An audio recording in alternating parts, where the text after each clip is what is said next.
अगला रेखा चित्र है डॉक्टर हरचरण सिंह। बल्ले बल्ले बई कमाल हो गई। डॉक्टर हरचरण सिंह पढ़ाई लिखाई का सब तो वध काम मैं उदों किया जदों doctor Harcharan Singh Patiala university which Punjabi विभाग के हैड सन। विभाग का कोई भी बंदा ना उन्होंने प्यारा सी ते ना ही दुप्यारा, इसलिए विभाग विच ना दोस्तियां का बोलबाला सी ते ना दुश्मनियां का। सहज नाल सब कुछ तुरी जा रहा सी। उन्हां दे भुलक्कड़ सुभाਅ काਰਨ हासा ठिठा भी हुंदा रहिंदा। उन्हां दी धी जसवीर मेरे नाल रिसर्च कर रही सी ते सुरजीत पात्र डॉक्टर साहब दे नाल एक दिन काम ना करन काਰਨ मैं जसवीर नूं डांटिया तां डॉक्टर साहब नूं भी याद आ गया कि रिसर्च स्कॉलरां नूं डांटीदा भी है। उन्होंने पात्र नूं बुला के डांटना शुरू कर दिता।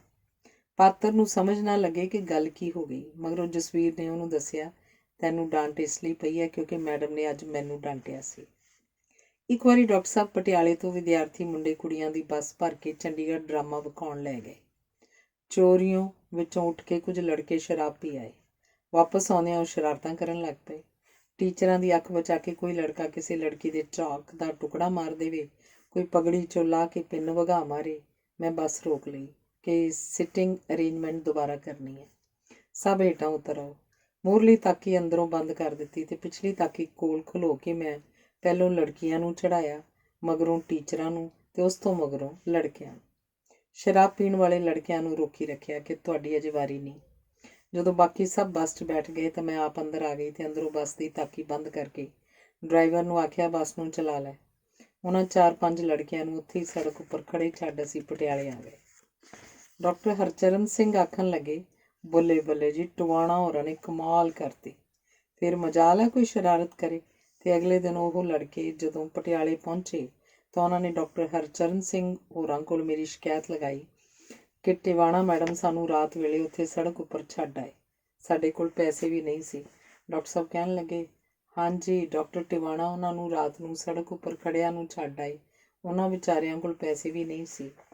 ਅਸੀਂ ਤਾਂ ਜੀ ਸਟ੍ਰਾਈਕ ਕਰ ਦੇਣੀ ਹੈ ਮੈਡਮ ਟਿਵਾਣਾ ਦੇ ਖਿਲਾਫ, ਮੁੰਡੇ ਆਖ ਰਹੇ ਸਨ। ਦੇਖੋ ਨਾ ਜੀ, ਮੁੰਡੇ ਵਿਚਾਰੇ ਸਟ੍ਰਾਈਕ ਕਿਵੇਂ ਨਾ ਕਰਨ। ਰਾਤ ਨੂੰ ਬਿਨਾਂ ਪੈਸਿਆਂ ਤੋਂ ਸੜਕ ਦੇ ਕੰਢੇ ਬੱਸ 'ਚੋਂ ਉਤਾਰਤੇ। ਮੁੰਡਿਆਂ ਦੇ ਆਖਿਆ ਬਈ ਜਮਾਤ ਸਟ੍ਰਾਈਕ ਲਈ ਨਾ ਮੰਨੀ ਤਾਂ ਮੁੰਡੇ ਆਪ ਹੀ ਮੇਰੇ ਕੋਲ ਆ ਗਏ। ਮੈਡਮ ਜੀ ਤੁਹਾਨੂੰ ਇਉਂ ਨਹੀਂ ਸੀ ਕਰਨਾ ਚਾਹੀਦਾ, ਸਾਡੇ ਨਾਲ। ਇੱਕ ਨੇ ਦਲੀਲ ਦਿੱਤੀ। ਮੈਂ ਕੋਈ ਹੁੰਗਾਰਾ ਨਾ ਭਰਿਆ। ਜੇ ਸਾਡੀ ਥਾਂ ਤੁਹਾਡਾ ਭਰਾ ਹੁੰਦਾ ਫਿਰ ਵੀ ਤੁਸੀਂ ਇਉਂ ਹੀ ਕਰਦੇ, ਦੂਜਾ ਆਖ ਰਿਹਾ ਸੀ। ਤੁਹਾਡੇ ਕਿਸੇ ਦੀ ਥਾਂ ਜੇ ਮੇਰਾ ਭਰਾ ਹੁੰਦਾ ਤਾਂ ਉਹਦੇ ਨਾਲ ਮੈਂ 2 ਚਪੇੜਾਂ ਵੀ ਮਾਰਦੀ। ਅਸੀਂ ਤੁਹਾਨੂੰ ਇਹ ਪੜ੍ਹਾਉਂਦੇ ਹਾਂ, ਇਹੀ ਸਿਖਾਉਂਦੇ ਹਾਂ ਕਿ ਬਾਹਰ ਜਾ ਕੇ ਮਿਸਬਿਹੇਵ ਕਰੋ। ਮੈਂ ਆਖਿਆ, ਸੌਰੀ ਮੈਡਮ, ਗਲਤੀ ਹੋ ਗਈ। ਉਹਨਾਂ 'ਚੋਂ ਇੱਕ ਬੋਲਿਆ, ਅੱਗੇ ਤੋਂ ਮੈਂ ਨਾ ਗਈ ਤੁਹਾਡੇ ਨਾਲ ਕਿਧਰੇ। ਮੈਂ ਆਖਿਆ, ਮੈਡਮ ਜੀ ਬਸ ਇਸ ਵਾਰੀ ਮਾਫ਼ ਕਰ ਦਿਓ, ਅਸੀਂ ਹੱਥ ਜੋੜਦੇ ਹਾਂ। ਇੱਕ ਜਣਾ ਆਖ ਰਿਹਾ ਸੀ। ਡਾਕਟਰ ਹਰਚਰਨ ਸਿੰਘ ਉਦੋਂ ਹੀ ਕਿਧਰੇ ਮੇਰੇ ਕਮਰੇ ਵੱਲ ਆ ਗਏ ਤੇ ਬੋਲੇ, ਚਲੋ ਟਵਾਣਾ ਜੀ, ਮੇਰੇ ਆਖਿਆ ਮਾਫ਼ ਕਰ ਦਿਓ, ਮੁੜ ਕੇ ਨਾ ਅਜਿਹੀ ਗਲਤੀ ਕਰਿਓ, ਜਾਓ ਭੱਜ ਜਾਓ। ਮੁੰਡਿਆਂ ਦੇ ਜਾਣ ਮਗਰੋਂ ਪੁੱਛਣ ਲੱਗੇ, ਜਸਵੀਰ ਨਹੀਂ ਇੱਧਰ? ਮੈਂ ਤਾਂ ਸੋਚਿਆ ਤੁਹਾਡੇ ਕੋਲ ਬੈਠੀ ਹੋਣੀ ਹੈ, ਖਾਣੇ ਦਾ ਟਾਈਮ ਹੋ ਗਿਆ। ਐਂ ਕਰੋ, ਅੱਜ ਤੁਸੀਂ ਵੀ ਟਵਾਣਾ ਜੀ ਖਾਣਾ ਸਾਡੇ ਨਾਲ ਹੀ ਖਾ ਲੈਣਾ। ਮੈਂ ਤਾਂ ਦੁਪਹਿਰੇ ਡਾਕਟਰ ਸਾਹਿਬ ਖਾਣਾ ਨਹੀਂ ਖਾਂਦੀ, ਮੈਂ ਦੱਸਿਆ। ਨਹੀਂ, ਪਰ ਅੱਜ ਜ਼ਰੂਰ ਖਾ ਲੈਣਾ। 1:30 ਵਜੇ ਆ ਜਾਣਾ ਮੇਰੇ ਕਮਰੇ 'ਚ। ਮੈਂ ਜਸਵੀਰ ਨੂੰ ਵੀ ਦੇਖਦਾ, ਸ਼ਾਇਦ ਲਾਇਬ੍ਰੇਰੀ ਗਈ ਹੋਵੇ। ਪਰ ਡਾਕਟਰ ਸਾਹਿਬ ਅੱਜ ਕੀ ਖਾਸ ਗੱਲ ਹੈ ਜੋ ਮੈਨੂੰ ਖਾਣੇ ਲਈ ਆਖ ਰਹੇ ਹੋ? ਮੈਂ ਪੁੱਛ ਲਿਆ। ਅੱਜ ਖਾਣਾ ਕੁਝ ਜ਼ਿਆਦਾ ਆ ਗਿਆ। ਡਾਕਟਰ ਸਾਹਿਬ ਨੇ ਜਦੋਂ ਦੱਸਿਆ, ਨਾ ਮੈਂ ਹੱਸਣ ਜੋਗੀ ਨਾ ਰੋਣ ਜੋਗੀ। ਪਰ ਅੱਜ ਇਹ ਗੱਲਾਂ ਸੋਚ ਕੇ ਜ਼ਰੂਰ ਹਾਸਾ ਆ ਜਾਂਦਾ ਹੈ। ਜਸਵੀਰ ਬਿਮਾਰ ਸੀ। ਹੋਮਿਓਪੈਥ ਤੋਂ ਆਪ ਜਾ ਕੇ ਡਾਕਟਰ ਸਾਹਿਬ ਜਸਵੀਰ ਲਈ ਦਵਾਈ ਲੈ ਕੇ ਆਏ। ਉਹ ਕੋਸੇ ਪਾਣੀ ਨਾਲ ਲੈਣੀ ਸੀ। ਲਿਆ ਕੇ ਕੋਸੇ ਪਾਣੀ ਦਾ ਗਿਲਾਸ ਜਸਵੀਰ ਨੂੰ ਫੜਾ ਦਿੱਤਾ ਤੇ ਦਵਾਈ ਦੀ ਪੂੜੀ ਖੋਲ੍ਹ ਕੇ ਆਪਣੇ ਮੂੰਹ 'ਚ ਪਾ ਲਈ। ਬੇਟੀ ਦੇ ਵਿਆਹ ਉੱਪਰ ਲੋਕਾਂ ਨੂੰ ਬੁਲਾਇਆ ਹੋਇਆ ਸੀ। ਵਾਈਸ ਚਾਂਸਲਰ ਵੀ ਆਇਆ ਹੋਇਆ ਸੀ। ਆਨੰਦ ਕਾਰਜ ਤੋਂ ਮਗਰੋਂ VC ਨੇ ਜ਼ਰੂਰੀ ਕੰਮ ਦੱਸ ਕੇ ਜਾਣ ਦੀ ਡਾਕਟਰ ਸਾਹਿਬ ਤੋਂ ਇਜਾਜ਼ਤ ਮੰਗੀ, ਪਰ ਡਾਕਟਰ ਸਾਹਿਬ ਬਾਰ-ਬਾਰ ਆਖਣ ਕਿ ਖਾਣਾ ਖਾ ਕੇ ਜਾਇਓ। ਜਦੋਂ VC ਨੇ ਮੁੜ ਮਜਬੂਰੀ ਦੱਸੀ ਤਾਂ ਕਿੰਨੇ ਸਾਰੇ ਪ੍ਰੋਫੈਸਰਾਂ ਦੇ ਸਾਹਮਣੇ ਹੀ ਡਾਕਟਰ ਸਾਹਿਬ VC ਨੂੰ ਆਖਣ ਲੱਗੇ, ਦੇਖੋ ਖਾਣਾ ਬਣਿਆ ਹੋਇਆ, ਤੁਸੀਂ ਨਹੀਂ ਖਾਓਗੇ ਤਾਂ ਵਾਧੂ ਕਾਂ ਕੁੱਤਿਆਂ ਨੂੰ ਪਾਉਣਾ ਪਊਗਾ। ਡਾਕਟਰ ਸਾਹਿਬ ਦੀਆਂ ਗੱਲਾਂ ਦਾ ਲੋਕੀ ਬੁਰਾ ਨਹੀਂ ਮਨਾਉਂਦੇ, ਕਿਉਂਕਿ ਡਾਕਟਰ ਸਾਹਿਬ ਬੁਰੇ ਬੰਦੇ ਨਹੀਂ। ਅਸਲ ਗੱਲ ਇਹ ਹੈ ਕਿ ਸਾਰੀ ਕਿਸਮ ਦੀ ਦੁਨੀਆਦਾਰੀ ਨਿਭਾਉਂਦੇ ਹੋਏ ਵੀ ਡਾਕਟਰ ਸਾਹਿਬ ਦਾ ਮਨ ਕਿਧਰੇ ਆਪਣੀਆਂ ਸਿਰਜੀਆਂ ਜਾਣ ਵਾਲੀਆਂ ਸਿਰਜਣਾਵਾਂ ਵਿੱਚ ਵਿਚਰ ਰਿਹਾ ਹੁੰਦਾ ਹੈ। IC ਨੰਦਾ ਦੀ ਟ੍ਰੈਡੀਸ਼ਨ ਨੂੰ ਅੱਗੇ ਤੋਰਨ ਵਾਲੇ ਡਾਕਟਰ ਹਰਚਰਨ ਸਿੰਘ ਇੱਕ ਸਫਲ ਨਾਟਕਕਾਰ ਹਨ, ਜਿਨ੍ਹਾਂ ਨੇ ਉੱਚ ਅਧਿਆਤਮਿਕਤਾ ਜਾਂ ਗੂੜ ਦਾਰਸ਼ਨਿਕ ਬਹੁਪਰਤੀ ਮਨੋਵਿਗਿਆਨਕ ਵਿਸ਼ਿਆਂ ਪ੍ਰਤੀ ਰੁਚਿਤ ਹੋਣ ਦੀ ਥਾਂ ਧੰਨੇ ਭਗਤ ਵਾਂਗ ਦਿਸਦੇ ਯਥਾਰਥ ਨੂੰ ਚਿਤਰਨ ਤੇ ਸਵਾਰਨ ਵਾਲੀ ਵਧੇਰੇ ਧਿਆਨ ਦਿੱਤਾ ਹੈ। ਡਾਕਟਰ ਸਾਹਿਬ ਇੱਕ ਕਬੀਲਦਾਰ, ਪਰੰਪਰਾਵਾਦੀ, ਸਰਲ ਤੇ ਸਾਊ ਇਨਸਾਨ ਹਨ। ਇਹੀ ਗੱਲਾਂ ਆਪਦੀ ਲਿਖਤ ਦੇ ਬੁਨਿਆਦੀ ਤੱਤ ਹਨ। ਅੱਜ ਕੱਲ੍ਹ ਦੇ ਸਮੇਂ 'ਚ ਬਹੁਤੇ ਲੋਕਾਂ ਲਈ ਲਿਖਾਰੀ ਹੋਣਾ ਜਿਵੇਂ ਇੱਕ ਲਾਇਸੈਂਸ ਹੋਵੇ, ਹਰ ਕਿਸਮ ਦੀ ਮਾਣ ਮਰਿਆਦਾ ਨੂੰ ਭੰਗ ਕਰ ਸਕਣ ਦੇ ਅਧਿਕਾਰ ਦਾ। ਇਸੇ ਲਈ ਸਾਨੂੰ ਬਹੁਤੇ ਚੰਗੇ ਲੇਖਕ ਤਾਂ ਮਿਲ ਜਾਣਗੇ, ਪਰ ਉਹ ਜਿਵੇਂ ਚੰਗੇ ਇਨਸਾਨ ਹੋਣਾ ਜ਼ਰੂਰੀ ਨਹੀਂ ਸਮਝਦੇ। ਚੰਗੇ ਹੋਣਾ ਵੀ ਜਿਵੇਂ ਕੋਈ ਪੁਰਾਣੇ ਜ਼ਮਾਨੇ ਦੀ ਗੱਲ ਹੋਵੇ। ਪਰ ਡਾਕਟਰ ਹਰਚਰਨ ਸਿੰਘ ਲੇਖਕ ਤੋਂ ਵੱਧ ਇੱਕ ਚੰਗੇ ਇਨਸਾਨ ਹਨ। ਇਸੇ ਕਰਕੇ ਉਹਨਾਂ ਦੀ ਚੰਗੇ ਪਤੀ, ਚੰਗੇ ਪਿਤਾ, ਚੰਗੇ ਨਾਨਾ ਦਾਦਾ ਹੋਣ ਦੀ क्षमता नष्ट नहीं हुई। डॉक्टर साहब ਨੂੰ ਇਸੇ ਕਾਰਨ ਸਾਡੇ ਇਤਿਹਾਸ ਵਿੱਚੋਂ ਜੋ ਕੁਝ ਵੀ ਮਾਨਵੀ ਗੁਣਾਂ ਦਾ ਧਾਰ ਨਹੀਂ ਮਿਲਿਆ, ਉਸ ਨੂੰ ਆਪਣੇ ਨਾਟਕਾਂ 'ਚ ਸਾਂਭਦੇ ਰਹੇ। ਚਮਕੌਰ ਦੀ ਗੜੀ, ਹਿੰਦ ਦੀ ਚਾਦਰ ਆਦਿ ਨਾਟਕ ਕਿਸੇ ਧਾਰਮਿਕ ਸ਼ਰਧਾ ਵਿੱਚੋਂ ਹੀ ਪੈਦਾ ਹੋਈਆਂ ਕਿਰਤਾਂ ਨਹੀਂ, ਸਗੋਂ ਸਾਡੇ ਵਿਰਸੇ ਵਿੱਚ ਜੋ ਵੀ ਸਾਂਭਣ ਯੋਗ ਹੈ ਉਸ ਵੱਲ ਵੀ ਸਾਡਾ ਧਿਆਨ ਦਿਵਾਇਆ ਹੈ। ਡਾਕਟਰ ਹਰਚਰਨ ਸਿੰਘ ਆਪਣੀਆਂ ਲਿਖਤਾਂ 'ਚ ਹਮੇਸ਼ਾ ਸਧਾਰਨ ਲੋਕਾਂ ਦੇ ਨਾਲ ਤੁਰੇ ਹਨ। ਸਧਾਰਨ ਲੋਕਾਂ ਦੀ ਸਧਾਰਨ ਜ਼ਿੰਦਗੀ ਨੂੰ ਉਹ ਸੰਤ ਸਿੰਘ ਸੇਖੋਂ ਦੇ ਸਮਕਾਲੀ ਹੋ ਕੇ ਵੀ ਤਿੱਖੀ ਨਜ਼ਰ ਨਾਲ ਬਰੀਕੀਆਂ ਵਿੱਚ ਜਾ ਕੇ ਨਹੀਂ ਪਰਖਦੇ, ਪਰਚੋਲਦੇ, ਸਗੋਂ ਜੋ ਸਾਫ਼ ਦਿਸ ਰਿਹਾ ਉਸੇ ਦੀ ਗੱਲ ਕਰਦੇ ਹਨ। ਉਹ ਭਾਵੇਂ ਅਣਜੋੜ ਵਿਆਹ ਦੀ ਗੱਲ ਹੋਵੇ ਜਾਂ ਅੱਜ ਕੱਲ੍ਹ ਤੇ ਭਲਕਦੇ ਪੋਲੀਟੀਸ਼ੀਅਨਾਂ ਦੀ ਗੱਲ। ਮੈਂ ਡਾਕਟਰ ਹਰਚਰਨ ਸਿੰਘ ਨੂੰ ਕਦੇ ਗੁੱਸੇ ਹੁੰਦੇ ਨਹੀਂ ਵੇਖਿਆ। ਉਹਨਾਂ ਦੀ ਬੱਲੇ ਬੱਲੇ ਬੜੀ ਮਸ਼ਹੂਰ ਸੀ। ਇੱਕ ਵਾਰੀ ਇੱਕ ਵਿਦਿਆਰਥੀ ਆ ਕੇ ਆਖਣ ਲੱਗਾ, ਡਾਕਟਰ ਸਾਹਿਬ ਮੈਂ ਤੁਹਾਡੇ ਪਰਚੇ 'ਚੋਂ ਤਾਂ ਫੇਲ ਹੋ ਗਿਆ। ਤਾਂ ਉਹ ਸਹਿਜ ਸੁਭਾਅ ਆਖਣ ਲੱਗੇ, ਬੱਲੇ ਬੱਲੇ ਫੇਲ ਹੋ ਗਿਆ। ਇੱਕ ਵਾਰ ਮੈਂ ਵਿਲਾਇਤ ਗਈ, ਬਿਮਾਰ ਹੋਣ ਕਾਰਨ ਕੁਝ ਸਮਾਂ ਜ਼ਿਆਦਾ ਲੱਗ ਗਿਆ। ਕਿਸੇ ਨੇ VC ਕੋਲ ਸ਼ਿਕਾਇਤ ਕਰ ਦਿੱਤੀ ਕਿ ਟਿਵਾਣਾ ਇੰਨੇ ਚਿਰ ਤੋਂ ਗੈਰ ਹਾਜ਼ਰ ਹੈ।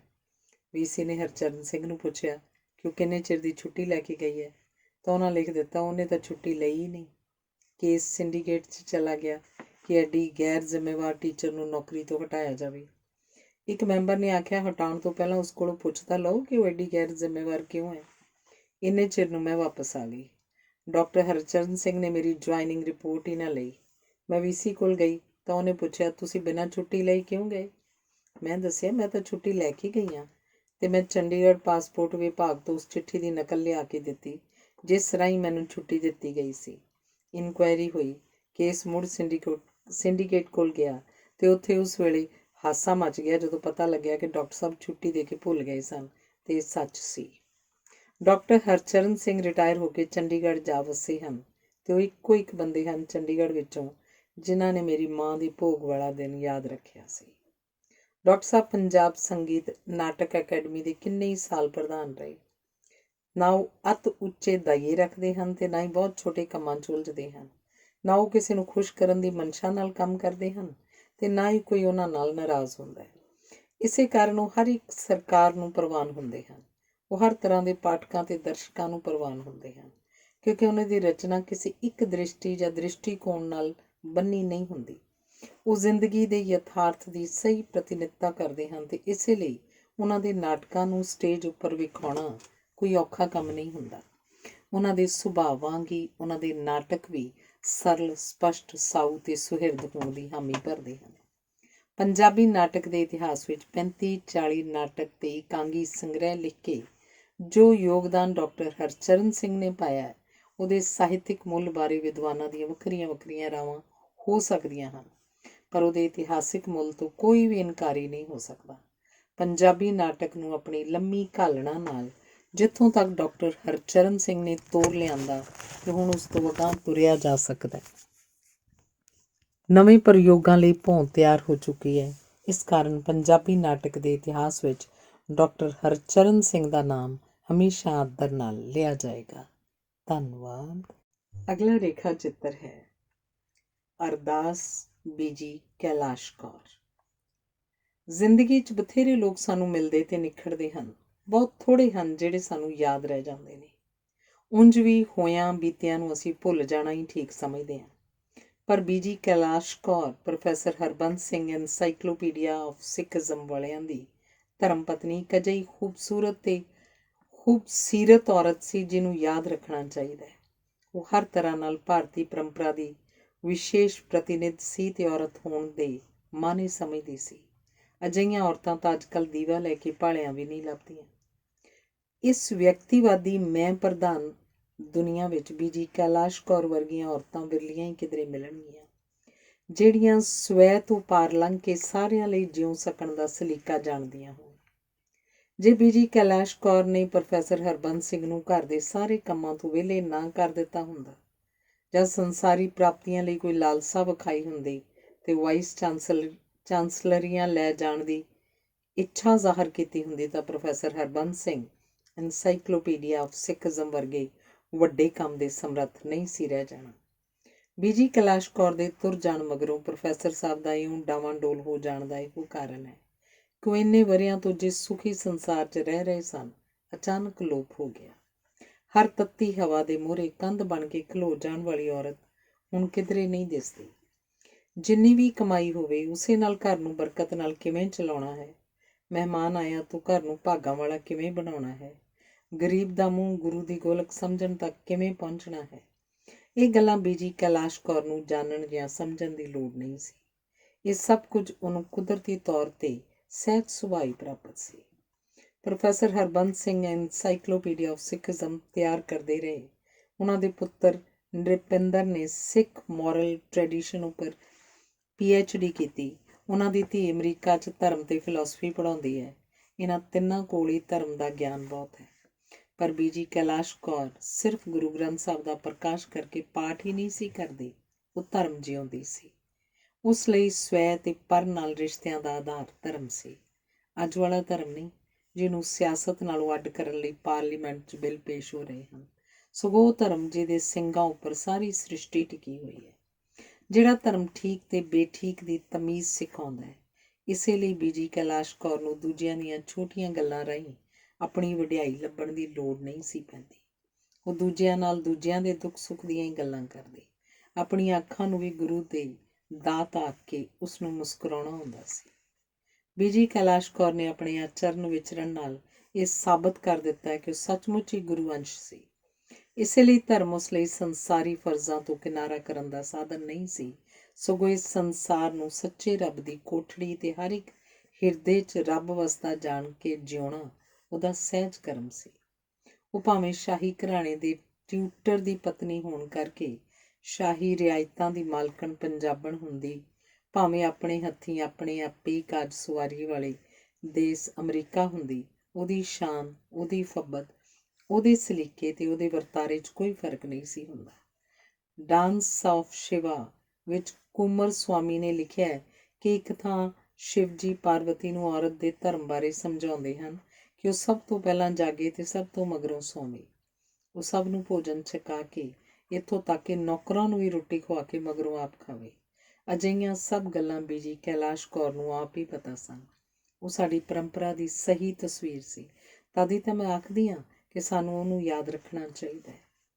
ਜ਼ਿੰਦਗੀ 'ਚ ਕਾਫੀ ਲੇਟ ਉਹਨੇ ਸੰਗੀਤ ਸਿੱਖਣਾ ਸ਼ੁਰੂ ਕੀਤਾ ਤਾਂ ਕਈਆਂ ਨੂੰ ਹੈਰਾਨੀ ਹੋਈ ਸੀ, ਪਰ ਬੀਜੀ ਕੈਲਾਸ਼ ਕੌਰ ਨੂੰ ਸ਼ਾਇਦ ਇਹ ਖਿਆਲ ਵੀ ਨਹੀਂ ਸੀ ਰਿਹਾ ਕਿ ਸੰਗੀਤ ਤਾਂ ਉਹਦੇ ਮਨ ਵਿੱਚ ਹੀ ਬਥੇਰਾ ਸੀ। ਇਸੇ ਲਈ ਉਸ ਸਵੈ ਤੇ ਪਰ ਨਾਲ ਰਿਸ਼ਤਿਆਂ ਤੋਂ ਲੈ ਕੇ ਘਰ ਦੇ ਸਮਾਨ ਤੇ ਸਜਾਵਟ, ਬਗੀਚੇ ਦੀ ਦੇਖ ਰੇਖ ਤੱਕ ਜੋ ਸਲੀਕਾ ਸੀ, ਉਸ ਦੇ ਪਿੱਛੇ ਉਹਦੇ ਮਨ ਅੰਦਰਲਾ ਕੁਦਰਤੀ ਸੰਗੀਤ ਹੀ ਤਾਂ ਸੀ, ਜਿਹੜਾ ਕਿਸੇ ਸਾਜ਼ ਦਾ ਮੁਥਾਜ ਨਹੀਂ ਹੁੰਦਾ। ਬੀਜੀ ਕੈਲਾਸ਼ ਕੌਰ ਦੇ ਕੰਮਾਂ, ਉਹਦੀਆਂ ਗੱਲਾਂ, ਉਹਦੇ ਸੁਭਾਅ ਵਿੱਚ, ਉਹਦੇ ਆਚਰਨ ਵਿਚਰਨ ਵਿੱਚ ਕੁਝ ਵੀ ਬੇਸੁਰਾ ਨਹੀਂ ਸੀ।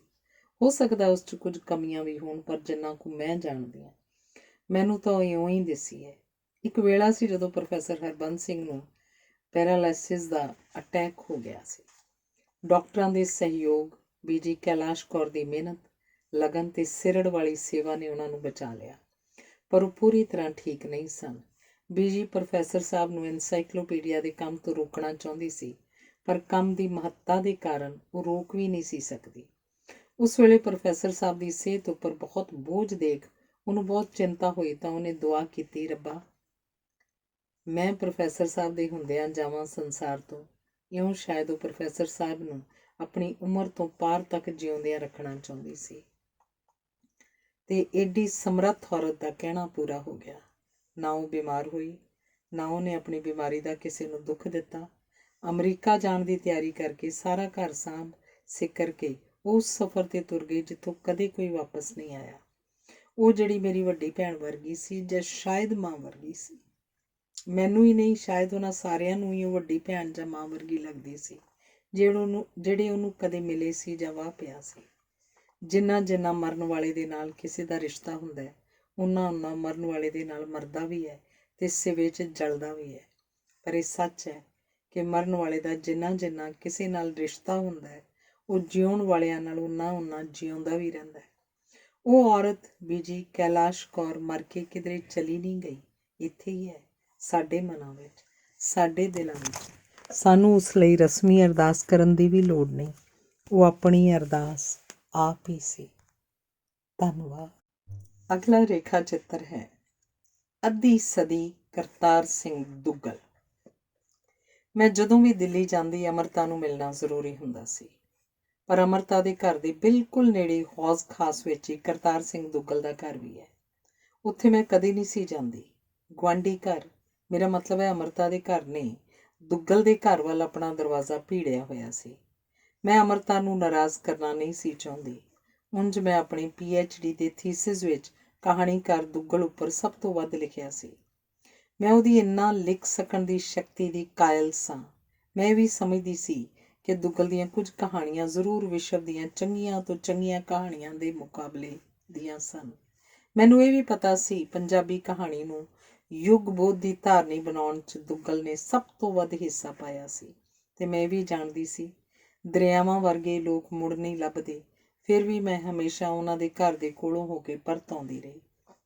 ਪਟਿਆਲੇ ਯੂਨੀਵਰਸਿਟੀ ਦੁੱਗਲ ਹੋਰੀ ਆਏ ਤਾਂ ਸਾਡੇ ਘਰ ਵੀ ਆ ਗਏ। ਮੈਂ ਹੈਰਾਨ ਹੋਈ, ਉਹਨਾਂ ਨੇ ਮੇਰੀਆਂ ਸਾਰੀਆਂ ਕਿਤਾਬਾਂ ਪੜ੍ਹੀਆਂ ਸਨ। ਮੈਨੂੰ ਬਿਨਾਂ ਦੱਸੇ, ਬਿਨਾਂ ਜਤਲਾਏ ਉਹਨਾਂ ਨੇ 1-2 ਕਿਤਾਬਾਂ ਦੇ ਰਿਵਿਊ ਵੀ ਕੀਤੇ ਹੋਏ ਸਨ ਤੇ ਉਹ ਮੇਰੇ ਲਈ ਆਪਣੀ ਨਵੀਂ ਕਿਤਾਬ ਲੈ ਕੇ ਆਏ ਸਨ। ਬੜੀ ਸ਼ਰਮ ਆਈ ਮੈਨੂੰ ਕਿ ਕਈ ਵਾਰੀ ਅਸੀਂ ਕਿੱਡੀ ਬੇਇਨਸਾਫੀ ਕਰਦੇ ਹਾਂ ਦੂਸਰੇ ਲੋਕਾਂ ਨਾਲ। ਉਹਨਾਂ ਦੀ ਕਿਤਾਬ ਫੁੱਲਾਂ ਦਾ ਸਾਥ, RC ਵਿੱਚ ਰਿਵਿਊ ਜਦੋਂ ਮੈਂ ਅਖਬਾਰੀ ਸੁਭਾਅ ਵਾਲੀ ਲਿਖਤ ਆਖ ਕੇ ਕੀਤਾ ਤਾਂ ਮੈਨੂੰ ਯਕੀਨ ਸੀ ਹੁਣ ਦੁੱਗਲ ਹੋਰੀ ਜ਼ਰੂਰ ਮੇਰੇ ਨਾਲ ਨਾਰਾਜ਼ ਹੋ ਜਾਣਗੇ। ਪਰ ਉਹ ਨਾਰਾਜ਼ ਉੱਕਾ ਹੀ ਨਹੀਂ ਹੋਏ। ਨਾਰਾਜ਼ ਹੋਣਾ ਤਾਂ ਇੱਕ ਪਾਸੇ ਰਿਹਾ, ਉਹਨਾਂ ਉਸ ਰਿਵਿਊ ਦਾ ਕਦੇ ਜ਼ਿਕਰ ਤੱਕ ਨਾ ਕੀਤਾ। ਜਿਸ ਵਾਲਟ ਵਿਟਮਨ ਨੂੰ ਅਮਰੀਕਾ ਆਖਿਆ ਜਾਂਦਾ ਸੀ, ਵਾਲਟ ਵਿਟਮਨ ਇਜ਼ ਅਮਰੀਕਾ, ਉਸੇ ਵਿਟਮਨ ਨੂੰ DH ਲਾਰੈਂਸ ਆਖਦਾ ਹੈ, ਮਿਸਟਰ ਵਿਟਮਨ ਤੂੰ ਕੋਈ ਨਹੀਂ, ਯੂ ਆਰ ਨੋਬਡੀ।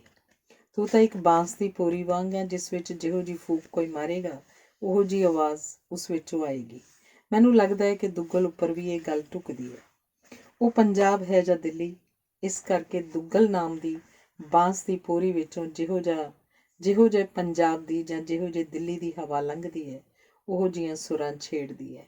ਡੰਗਰ, ਅੱਗ ਖਾਣ ਵਾਲੇ, ਨਵਾਂ ਘਰ, ਲੜਾਈ ਨਹੀਂ, ਇੱਕ ਦਿਲ ਵਿਕਾਊ ਹੈ, ਦਰਦ ਨਾ ਜਾਣੇ ਕੋਏ ਤੇ ਫੁੱਲਾਂ ਦਾ ਸਾਥ ਆਦਿ ਰਚਨਾਵਾਂ ਦੁੱਗਲ ਰਾਹੀਂ ਸਿਰਜੀਆਂ ਗਈਆਂ ਰਚਨਾਵਾਂ ਹੋਣ ਦੀ ਥਾਂ ਜ਼ਿੰਦਗੀ ਦਾ ਉਹ ਯਥਾਰਥ ਹੈ ਜਿਸ ਨੇ ਦੁੱਗਲ ਨੂੰ ਆਪਣਾ ਵਾਹਨ ਬਣਾਇਆ।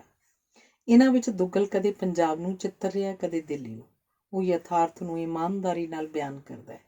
ਇਸੇ ਲਈ ਉਹਦਾ ਸਾਰਾ ਗਿਆਨ ਧਿਆਨ ਉਸ ਯਥਾਰਥ ਤੋਂ ਘਰ ਦੇ ਅਰਥਾਂ ਦੀ ਤਲਾਸ਼ ਵੱਲ ਨਹੀਂ ਤੁਰਦਾ। ਉਹ ਆਪ ਕੁਝ ਨਹੀਂ ਆਖਦਾ, ਸਿਰਫ ਇੱਕ ਤਸਵੀਰ ਤੁਹਾਡੇ ਸਾਹਮਣੇ ਲੈ ਆਉਂਦਾ ਹੈ।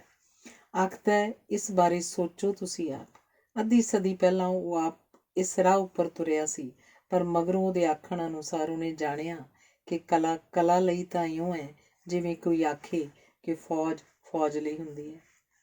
ਵਕਤ ਦੇ ਬੀਤਣ ਨਾਲ, ਉਮਰ ਦੇ ਵਧਣ ਨਾਲ, ਸਾਹਿਤ ਸਿਰਜਣਾ ਤੇ ਜ਼ਿੰਦਗੀ ਦੇ ਖੱਟੇ ਮਿੱਠੇ ਤਜਰਬਿਆਂ ਦੇ ਨਾਲ ਤੁਰਦੇ ਉਹਦੇ ਚਿੰਤਨ ਨੇ ਜਦੋਂ ਉਹਨੂੰ ਨਿੱਜ ਤੇ ਨੇੜੇ ਤੋਂ ਪਾਰ ਝਾਕਣ ਦੀ ਸੂਝ ਦਿੱਤੀ ਤਾਂ ਉਹਨੇ ਵੇਖਿਆ ਕਿ ਮਨੁੱਖ ਨੂੰ ਸਮਾਜ, ਸ੍ਰਿਸ਼ਟੀ ਤੇ ਸ੍ਰਿਸ਼ਟੀ ਦੇ ਸਿਰਜਣਹਾਰ ਦੇ ਪ੍ਰਕਰਣ ਵਿੱਚ ਰੱਖ ਕੇ ਦੇਖਣਾ, ਪਰਖਣਾ ਵੀ ਕੋਈ ਗਲਤ ਨਹੀਂ।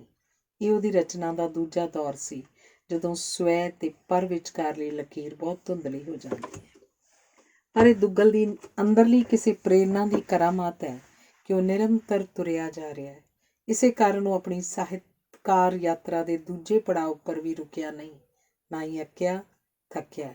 ਸਗੋਂ ਲੰਮੀ ਸਾਹਿਤਿਕ ਸਾਧਨਾ, ਲੰਮੇ ਸਮੇਂ ਦੇ ਅਧਿਐਨ ਤੇ ਚਿੰਤਨ ਨੇ ਉਹਦੀ ਲਿਖਤ ਨੂੰ ਨਵੀਆਂ ਦਿਸ਼ਾਵਾਂ ਦਿੱਤੀਆਂ ਹਨ। ਹੁਣ ਉਹ ਤੱਥਾਂ ਤੋਂ ਮੁਨਕਰ ਨਹੀਂ ਹੁੰਦਾ, ਕੋਝ ਤੇ ਨੰਗੇਜ਼ ਵਰਗੇ ਤੱਥਾਂ ਤੋਂ ਵੀ ਨਹੀਂ। ਉਹ ਵਿਦੁਸ਼ੀ ਗਾਰਗੀ ਨਾਲ ਸਹਿਮਤ ਹੈ ਕਿ ਕੋਝ ਤੇ ਨੰਗੇਜ਼ ਵਸਤੂਆਂ ਵਿੱਚ ਨਹੀਂ, ਨਜ਼ਰ 'ਚ ਹੁੰਦਾ ਹੈ। ਦੁੱਗਲ ਦੇ ਜੀਵਨ ਅਨੁਭਵ ਵਾਂਗ ਹੀ ਉਹਦਾ ਕਥਾ ਸੰਸਾਰ ਵੀ ਪੋਠੋਹਾਰ ਦੇ ਪੇਂਡੂ ਪਿਛੋਕੜ ਤੋਂ ਸ਼ੁਰੂ ਹੋ ਕੇ ਮਹਾਨਗਰ ਦੇ ਉੱਚ ਵਰਗ ਤੱਕ ਫੈਲਿਆ ਹੋਇਆ ਹੈ।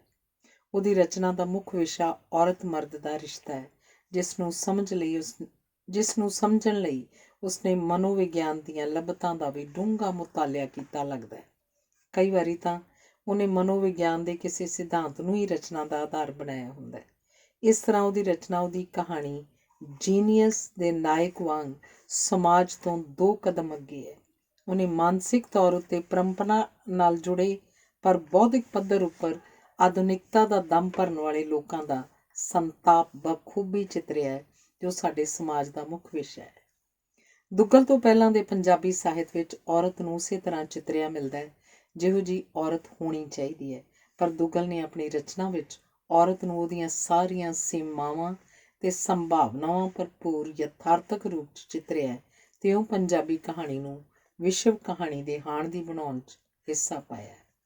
ਜਾਤੀਵਾਦ ਨੂੰ ਉਲੰਘ ਕੇ ਦੁੱਗਲ ਨੇ ਦੂਜੇ ਧਰਮ ਦੀ ਲੜਕੀ ਨਾਲ ਵਿਆਹ ਕਰਕੇ ਉਹਨਾਂ ਵੇਲਿਆਂ ਵਿੱਚ ਵੀ ਮਨੁੱਖਵਾਦ ਦਾ ਸਬੂਤ ਦਿੱਤਾ। ਉਸਨੇ ਦੇਸ਼ ਦੀ ਵੰਡ ਨੂੰ ਵੀ ਆਪਣੇ ਪਿੰਡੇ ਉੱਪਰ ਜਰਿਆ, ਪਰ ਫਿਰ ਵੀ ਉਹਨੇ ਆਪਣਾ ਦ੍ਰਿਸ਼ਟੀਕੋਣ ਇੱਕ ਪੱਖੀ ਤੇ ਅੰਤਮ ਪੱਖੀ ਨਹੀਂ ਹੋਣ ਦਿੱਤਾ। ਇੱਥੇ ਵੀ ਉਹਨੇ ਮਨੁੱਖ ਨੂੰ ਦਿਸ਼ਾਹੀਨ ਤੇ ਨਿਰਾਸ਼ਾਗ੍ਰਸਤ ਨਹੀਂ ਵਿਖਾਇਆ, ਸਗੋਂ ਉਹਦੀ ਘੋਰ ਨਿਰਾਸ਼ਾ ਤੋਂ ਪਾਰ ਲੰਘ ਸਕਣ ਦੀ ਸਮਰੱਥਾ ਵਿੱਚ ਯਕੀਨ ਜਗਾਇਆ। ਦੁੱਗਲ ਯੁੱਗ ਬੋਧ ਤੋਂ ਪ੍ਰਭਾਵਿਤ ਹੈ। ਵਿਗਿਆਨ ਤੋਂ ਆਏ ਵਿਗਿਆਨਕ ਦ੍ਰਿਸ਼ਟੀਕੋਣ, ਡਾਰਵਿਨ ਦੇ ਵਿਕਾਸਵਾਦੀ ਸਿਧਾਂਤ, ਮਨੋਵਿਗਿਆਨ ਦੀਆਂ ਅਨੇਕ ਲੱਭਤਾਂ, ਮਾਰਕਸਵਾਦ ਦੀ ਸਮਝਾਈ, ਪਦਾਰਥਵਾਦ ਦੀ ਮਹੱਤਤਾ, ਸਭ ਕਾਸੇ ਦੀ ਸਮਝ ਦਾ ਸਬੂਤ ਉਸਨੇ ਆਪਣੀਆਂ ਰਚਨਾਵਾਂ ਵਿੱਚ ਦਿੱਤਾ ਹੈ। ਫਿਰ ਵੀ ਉਹਦੀ ਟ੍ਰੈਜਡੀ ਹੈ ਕਿ ਉਹਦੀ ਦੇਣ ਅਤੇ ਉਹਦੀਆਂ ਪ੍ਰਾਪਤੀਆਂ ਨੂੰ ਸਾਰੀਆਂ ਖੇਤਰੀ ਭਾਸ਼ਾਵਾਂ ਦੇ ਲੇਖਕਾਂ ਵਾਂਗ ਵਿਸ਼ਵ ਸਾਹਿਤ ਦੇ ਪ੍ਰਪੇਖ 'ਚ ਰੱਖ ਕੇ ਵੇਖਣ ਦੀ ਥਾਂ ਪੰਜਾਬੀ ਸਾਹਿਤ ਤੱਕ ਹੀ ਸੀਮਤ ਕਰ ਦਿੱਤਾ ਜਾਂਦਾ ਹੈ। ਉਹਦੇ ਨਾਵਲ ਨਾਨਕ ਨਾਮ, ਚੜ੍ਹਦੀ ਕਲਾ, ਤੇਰੇ ਭਾਣੇ, ਸਰਬੱਤ ਦਾ ਭਲਾ ਪੰਜਾਬੀ ਨਾਵਲ ਦੇ ਇਤਿਹਾਸ 'ਚ ਇੱਕ ਵੱਖਰੀ, ਵਿਸ਼ੇਸ਼ ਤੇ ਨਵੀਂ ਪ੍ਰਥਾ ਦੇ ਲਖਾਇਕ ਹਨ। ਇਹਨਾਂ ਮਹਾਂਕਾਵਿਕ ਕਿਸਮ ਦੇ ਨਾਵਲਾਂ ਵਿੱਚ ਜਨਮ ਸਾਖੀਆਂ ਦੇ ਪ੍ਰਸੰਗਾਂ ਨੂੰ ਆਧੁਨਿਕ ਮਨੁੱਖ ਦੇ ਪ੍ਰਕਰਨ 'ਚ ਰੱਖ ਕੇ ਦੇਖ ਸਕਣ ਦੀ ਸਮਰੱਥਾ ਸਿਰਫ ਦੁੱਗਲ ਦੇ ਹਿੱਸੇ ਆਈ ਹੈ। ਇੰਨਾ ਲਿਖ ਸਕਣ ਦੇ ਪਿੱਛੇ ਉਹਦੀ ਹਿੰਮਤ, ਮਿਹਨਤ ਤੋਂ ਬਿਨਾਂ ਸਿਰੜ ਤੇ ਸਿਦਕ ਵੀ ਖਲੋਤਾ ਹੋਇਆ। ਆਪਣੀ ਇਸੇ ਸਾਧਨਾ ਸਦਕਾ ਉਹ ਪਿਛਲੇ ਕਈ ਦਹਾਕਿਆਂ ਤੋਂ ਨਿਰੰਤਰ ਲਿਖਦਾ ਆ ਰਿਹਾ। ਦੁੱਗਲ ਨੇ ਵਿਸ਼ੇ ਦੇ ਪੱਖ ਤੋਂ ਹੀ ਨਹੀਂ, ਸਗੋਂ ਕਲਾ ਦੇ ਪੱਖ ਤੋਂ ਵੀ ਆਪਣੀਆਂ ਰਚਨਾਵਾਂ ਰਾਹੀਂ ਅਨੇਕ ਸਫਲ ਤਜਰਬੇ ਕੀਤੇ ਹਨ। ਉਹਦੇ ਬਹੁਪੱਖੀ ਸਾਹਿਤਕਾਰ ਹੋਣ ਨੇ ਉਹਦੀ ਰਚਨਾ ਨੂੰ ਬਹੁ ਦਿਸ਼ਾਵੀ, ਬਹੁ ਪਰਤੀ ਤੇ ਬਹੁ ਰੰਗੀ ਬਣਾ ਦਿੱਤਾ, ਜਿਸ ਗੱਲ ਨੇ ਪੰਜਾਬੀ ਸਾਹਿਤ ਦਾ ਘੇਰਾ ਨਾ ਸਿਰਫ ਵਿਸ਼ੇ ਪੱਖ ਤੋਂ ਸਗੋਂ ਕਲਾ ਪੱਖ ਤੋਂ ਵੀ ਵਿਸ਼ਾਲ ਕੀਤਾ ਹੈ। ਦੁੱਗਲ ਪੰਜਾਬੀ ਦਾ ਪ੍ਰਮੁੱਖ ਕਹਾਣੀਕਾਰ ਤਾਂ ਹੈ ਹੀ, ਉਹਦੇ ਨਾਵਲ ਵਿੱਚ ਵੀ 2 ਵਿਲੱਖਣਤਾਵਾਂ ਲਿਆਂਦੀਆਂ ਹਨ। ਇੱਕ ਤਾਂ ਮਹਾਨਾਵਲ ਲਿਖਣ ਦੀ ਤੇ ਦੂਜੀ ਸਥਾਨਕਤਾ ਦਾ ਦਖਲ। ਇਹਨਾਂ ਦੋਵੇਂ ਵਿਲੱਖਣਤਾਵਾਂ ਨੂੰ ਮਗਰੋਂ ਪੰਜਾਬੀ ਨਾਵਲ ਨੇ ਅਪਣਾ ਲਿਆ। ਉਹਦੀ ਸਵੈ ਜੀਵਨੀ ਕਿਸਪੈ ਖੋਲੋ ਗੰਠੜੀ ਵੀ ਨਵੇਕਲੀ ਰੰਗ ਦੀ ਹੈ। ਇਸ ਵਿੱਚ ਪੋਠੋਹਾਰ ਦਾ ਚਿੱਤਰ ਨਾਵਲ ਵਰਗਾ ਹੈ, ਸਮਕਾਲੀਆਂ ਦੀਆਂ ਗੱਲਾਂ ਕਹਾਣੀਆਂ ਵਰਗੀਆਂ ਹਨ। ਇਸ ਤਰ੍ਹਾਂ ਉਹਦੀ ਸਵੈ ਜੀਵਨੀ ਉਹਦੇ ਸਮੁੱਚੇ ਸਾਹਿਤ ਸੰਸਾਰ ਦੀ ਪੁਨਰ ਤਰਜਮਾਨੀ ਕਰਦੀ ਪ੍ਰਤੀਤ ਹੁੰਦੀ ਹੈ। ਸਾਡਾ ਇਹ ਸਭ ਤੋਂ ਵੱਧ ਲਿਖਣ ਵਾਲਾ ਲੇਖਕ 1 ਮਾਰਚ 1917 ਨੂੰ ਰਾਵਲਪਿੰਡੀ ਜ਼ਿਲ੍ਹੇ ਦੇ ਪਿੰਡ ਧਮਿਆਲ 'ਚ ਪੈਦਾ ਹੋਇਆ। ਅੰਗਰੇਜ਼ੀ ਦੀ MA ਕਰਕੇ ਵਿਸ਼ਵ ਸਾਹਿਤ ਨਾਲ ਸਾਂਝ ਬਣਾਈ। ਆਲ ਇੰਡੀਆ ਰੇਡੀਓ ਦੇ ਡਾਇਰੈਕਟਰ ਤੇ ਨੈਸ਼ਨਲ ਬੁੱਕ ਟਰਸਟ ਦੇ ਡਾਇਰੈਕਟਰ ਵਰਗੇ ਉੱਚ ਅਹੁਦਿਆਂ ਉੱਪਰ ਕੰਮ ਕੀਤਾ। ਦੁੱਗਲ ਦੀ ਪਹਿਲੀ ਪੁਸਤਕ 1940 'ਚ ਛਪੀ ਸੀ ਤੇ ਹੁਣ ਤੱਕ 111 ਪੁਸਤਕਾਂ ਛਪ ਚੁੱਕੀਆਂ ਹਨ। ਇਹਨਾਂ ਵਿੱਚੋਂ 61 ਪੁਸਤਕਾਂ ਪੰਜਾਬੀ ਵਿੱਚ, 7 ਉਰਦੂ ਵਿੱਚ, 22 ਹਿੰਦੀ ਵਿੱਚ ਤੇ 28 ਕਿਤਾਬਾਂ ਅੰਗਰੇਜ਼ੀ ਵਿੱਚ ਹਨ। ਇਹ ਰਚਨਾਤਮਕ ਕਾਰਜ ਅਜੇ ਵੀ ਜਾਰੀ ਹੈ। ਦੁੱਗਲ ਦੇ ਆਪਣੇ ਆਖਣ ਅਨੁਸਾਰ ਉਹਦੀ ਸਰੀਰਕ ਤੇ ਮਾਨਸਿਕ ਸਿਹਤ ਵਧੀਆ ਰੱਖਣ ਵਿੱਚ ਉਹਦੀ ਡਾਕਟਰ ਪਤਨੀ ਆਇਸ਼ਾ ਦਾ ਸਭ ਤੋਂ ਵੱਧ ਯੋਗਦਾਨ ਹੈ। ਦੁੱਗਲ ਨੂੰ ਨਿੱਕੀ ਕਹਾਣੀ ਦਾ ਵੱਡਾ ਲੇਖਕ ਮੰਨਿਆ ਜਾਂਦਾ ਹੈ। ਹੁਣ ਤੱਕ ਉਹ 24 ਕਹਾਣੀ ਸੰਗ੍ਰਹਿਆਂ ਵਿੱਚ 500 ਤੋਂ ਵੱਧ ਕਹਾਣੀਆਂ ਲਿਖ ਚੁੱਕਿਆ ਹੈ। ਉਹਨੂੰ 1965 ਵਿੱਚ ਇੱਕ ਛਿੱਟ ਚਾਨਣ ਦੀ ਕਹਾਣੀ ਸੰਗ੍ਰਹਿ ਉੱਪਰ ਹੀ ਭਾਰਤੀ ਅਕੈਡਮੀ ਦਾ ਅਵਾਰਡ ਮਿਲਿਆ ਸੀ। ਇਨਾਮਾਂ ਸਨਮਾਨਾਂ ਦਾ ਇਹ ਸਿਲਸਿਲਾ 1962 ਵਿੱਚ ਪੰਜਾਬ ਸਰਕਾਰ ਵੱਲੋਂ ਸ਼੍ਰੋਮਣੀ ਸਾਹਿਤਕਾਰ ਅਵਾਰਡ ਨਾਲ ਸ਼ੁਰੂ ਹੋ ਕੇ ਹੁਣ ਤੱਕ 19 ਸਟੇਟ, ਨੈਸ਼ਨਲ ਤੇ ਇੰਟਰਨੈਸ਼ਨਲ ਅਵਾਰਡ ਤੇ ਮਾਣ ਸਨਮਾਨ ਮਿਲ ਚੁੱਕੇ ਹਨ। ਇਹਨਾਂ ਵਿੱਚ Soviet land Nehru award, Ghalib award, Padma Bhushan, Ganga Sharan ਸਨਮਾਨ, ਪੰਜਾਬੀ ਯੂਨੀਵਰਸਿਟੀ ਵੱਲੋਂ ਡੀ.ਲਿਟ ਦੀ ਆਨਰੇਰੀ ਡਿਗਰੀ ਤੇ ਰਾਜ ਸਭਾ ਦੀ ਮੈਂਬਰੀ ਵੀ ਸ਼ਾਮਲ ਹਨ। ਆਪ ਦੀਆਂ ਰਚਨਾਵਾਂ ਕਾਲਜਾਂ, ਯੂਨੀਵਰਸਿਟੀਆਂ ਦੇ ਸਿਲੇਬਸਾਂ ਵਿੱਚ ਬੜੇ ਚਿਰ ਤੋਂ ਪੜ੍ਹਾਈਆਂ ਜਾਂਦੀਆਂ ਹਨ।